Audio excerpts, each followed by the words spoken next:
So, I mean, do they like tan the leather? I mean, do they have access to leather working supplies? How does that work?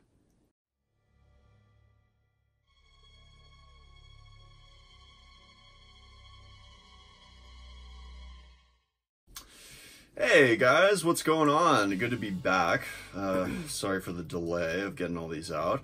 Today we're going to talk about the new alpha footage, the creepy preview that they just released with her basically creating a skin suit and putting it on her face, and also what happened in the mid-season finale. Before we get into it, please make sure to follow all of our social channels below. Also leave a comment, let us know what you think about this video, let us know about any videos you'd like us to do in the future. So yeah, that was like the creepiest footage ever. It's basically like a montage of like her like creating a skin suit and sewing it up and then putting it on her face, which is disgusting. It looks like it's fresh, like in the footage. It doesn't look like a walker skin. No, it looks like red and bloody, kind of like on the inside, which I'm sure they did, you know, on purpose to make it look more creepy.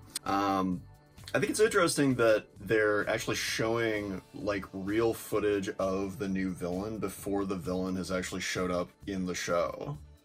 They've never done that before.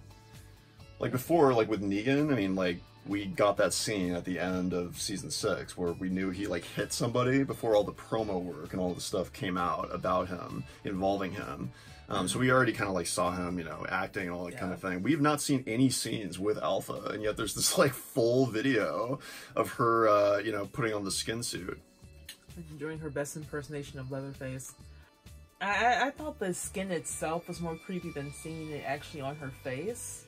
Because as you said, it was like bloody and sticky and like, you know, I'm just... That's gotta smell so bad. Well, yeah, but also I'm wondering whose idea, like obviously I would imagine, since it's so fresh, that it's somebody that she killed to skin for that very purpose, to have a fresh skin.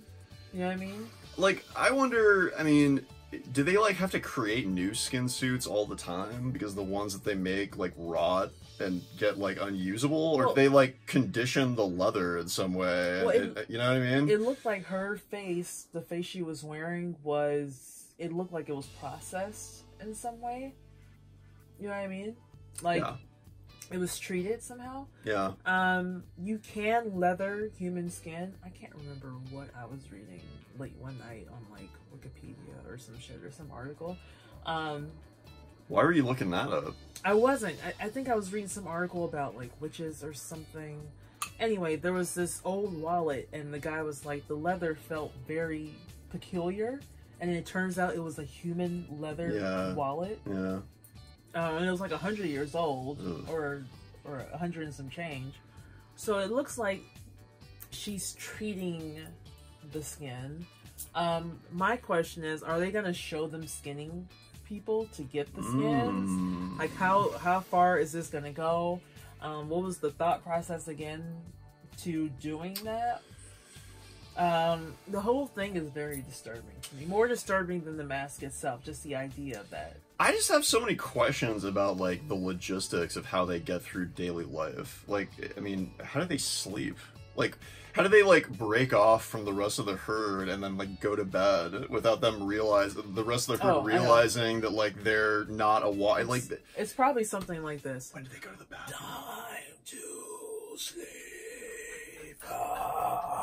What about when they have to like go to the bathroom and stuff? Like, how does that work? Like, I mean, I feel like a walker would just immediately recognize what's going on. It would depend on how much is covered. I would think how much of their scent is covered. Like, obviously, it would be harder for a chick to use the bathroom than the dude. If you're talking just number one. I wonder if that's not a long hour day is walking around like that. I imagine. I wonder if like is it like a full skin suit or is it like just a mask? It's unclear. Yeah, because if it's a full skin suit, then you know they gotta like have like an opening in the crotch area for. I don't think you could fully skin a person like that without any breakage. I think it's just the faces. It's quite disturbing. I dig the horror aspect of this. I mean, this actually feels like the first enemy that has been in The Walking Dead that's actually been scary. You know what I mean? I mean, most of the time it's been like, you know, another human or whatever. This adds a whole different element to the walkers, because anytime they see a group of walkers now, they have to assume that there's a human among them. Oh, honestly, I wouldn't even care. Like, I'm shooting you in the head all the same. You walking around like that, you clearly have an agenda that's not kosher. Like, no. Yeah, so speaking of which, like, I guess now we'll talk about, you know, the season 9 mid-season finale. Time to piss some people off. I didn't care that much that Jesus died. When you say you didn't care that much, don't hate me, internet. Do you mean you did not care at all? It's not that I didn't care at all. I didn't understand why people were so upset. I didn't think Jesus' character was all that interesting to begin with. Yeah, I mean, I know there was a lot of hype for him because of what's happened in the comics. I never read the comics, so I just based it on solely what I saw on the screen. And in terms of what I saw on the screen, I felt this passion about Jesus as Tom Payne did, apparently. Yeah. And I didn't care, like, you know, he did some great stuff in the last, like, 10 seconds. Too bad that he wasn't doing that the whole time. And when we first met Jesus, I wasn't, like, you know, like, oh, who's this new guy? Like, I don't know. It was just like, oh. His character was massively underutilized, I think. And, you know, based on... So says Tom Payne. Yeah, and I agree with him.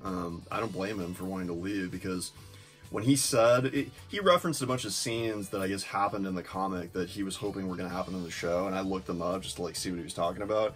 I mean, he's right. There was, like, an epic fight that he had with Negan at one point that, like, never happened in the show during the war, and a bunch of other stuff. He was, like, a much bigger part of the group in the comic than he was in the show. In the show, he definitely felt, like, sort of pushed to the side. And would you really believe a fight between this Jesus and Negan? Because if I saw Jeffrey Dean Morgan and Tom Payne fighting, like, Tom Payne is, like, 5 feet tall. Yeah, but Tom Payne knows how to fight, though. Yeah. Negan has no training. He's a terrible fighter. Then it would have to end in Negan's death. Because that would be the... Like, somebody would have to die. Look, I mean, Morgan, Lenny James is over 6 feet tall, too.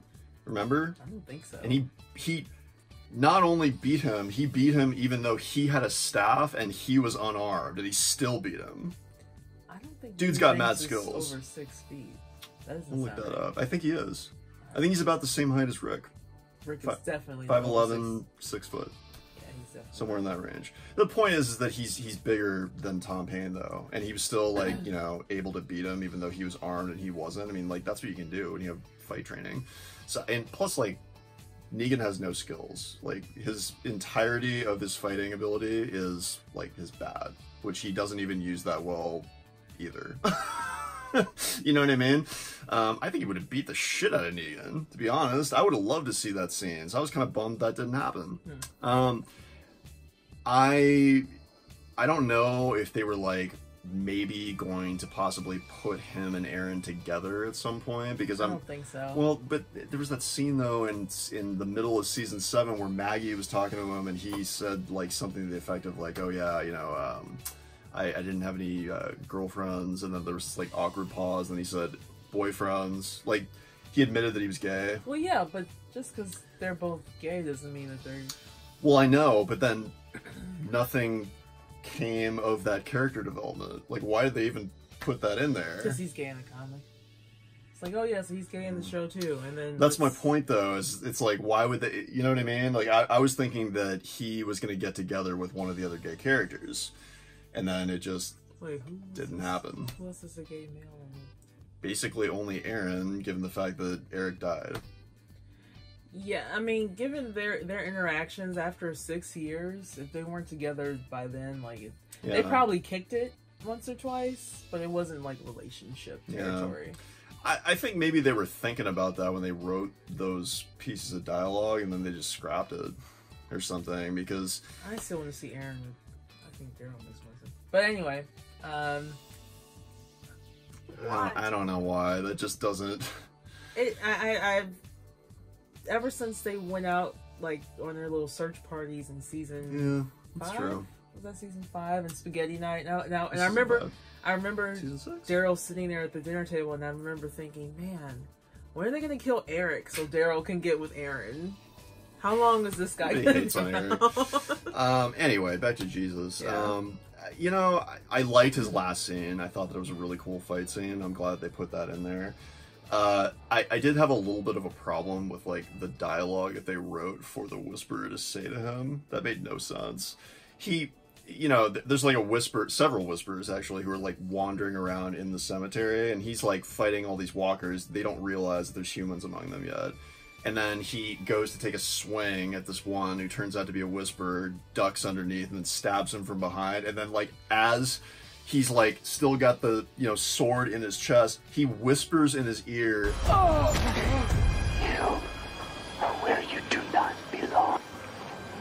Which to me made no sense, because, like, their whole thing is that they're trying to, like, blend in and be, like, incognito. Why would you whisper something to somebody who's about to die? It didn't, he wasn't even whispering to another Whisperer. He was whispering to somebody who was dead.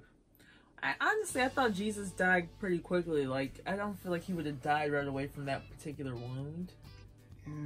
It was right through the chest. It probably hit his heart. I buy that.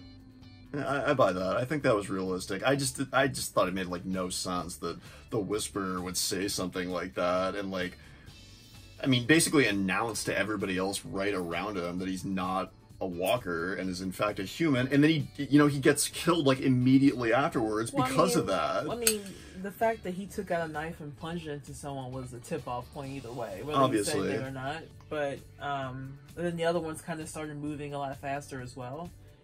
But that no one else heard the actual whisper. It was more that they saw that something was off with the faces or whatever. No, Michonne saw the real-time blood on her sword. Exactly, it was fresh. And then Daryl, like, had the idea of, like, looking at the bag. He cut off the mask and looked at it. So it was a cool last scene. I just thought that part, like, didn't really make a whole lot of sense. Like, the Whisperer shouldn't have said anything. I don't know. You know, like, a lot of people are really upset about the fact that Jesus died, and to me, I'm just like, I don't really feel, like, much of a sense of loss. It's also partly because there's no way that, like, any loss that's going to happen in this entire season is possibly going to be worse than losing Rick. You know what I mean? Yeah. It's, like, sort of hard to, like, really care about any other character as much as we cared about Rick. Included. Like, everyone else kind of fell by the wayside to Rick leaving. We'll do another video about that, actually. That's a good point. I'm kind of bummed out that, like, there seems to be this trend of, like, the actors being kind of, like, pissed off with the show and talking about it publicly afterwards. You know what I mean? Like, Chandler did the same thing. He did? Well, Chandler's dad, I guess. Wait, that doesn't... Lauren, who played Andrea? Blanking on the name right now. Laurie Holden. You know, she did that. Like, she was real sour grapes, though. I don't like this trend of them, like, talking shit about the show once they're written off. They're not getting that paycheck anymore, so they like, fuck it. It's just, like, bad. It's not a good look. It's just not a good look. Why would you do that? You know what I mean? And same for Tom Payne. He shouldn't... I understand both sides of the coin, but it's like, if you felt like your job, your former employer betrayed you in some way, and you're not getting that paycheck anymore anyway, it's like, why not pop off at the mouth? You know what I mean? Like, because you don't want to give the impression to future shows that if you get written off that show too, you're going to talk shit about them. It looks bad. You know what I mean? You don't want to be known as, like, the vindictive assholes like, within the industry, where it's like, when you hire him, he's going to be a liability. If you decide to write off his character, you have to worry about him talking shit about them on the internet. It's just not a good idea. I don't get it. That's why Edward Norton's not the Hulk anymore. Interesting. I didn't know that. I don't know. It's weird. It seems like a lot of that stuff is going on in the Walking Dead world right now, and it bothers me. What do you guys think about that? Guys, like our content, make sure to subscribe below to the YouTube channel. Also, follow us on the Facebook page and all of our social channels below. Please leave a comment. Let us know what you thought about this video. And if you'd like us to do any other videos in the future. As always, thank you guys so much for watching, and we'll talk to you next time. Bye-bye.